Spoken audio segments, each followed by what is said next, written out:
असा कसा बाबा देवले कराला देतो, लवकर जातो आणि उशिराने येतो. एका घरी राहून या मनामध्ये घोर, तुला तुझा बाबा नाही मला माझी पोर.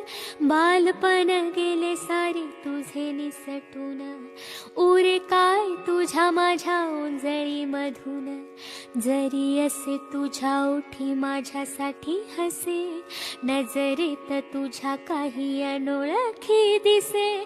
तुझ्या जगातून बाबा हरवेल का ग, मोठेपणी बाबा तुला आठवेल का ग. तुझ्या जगातून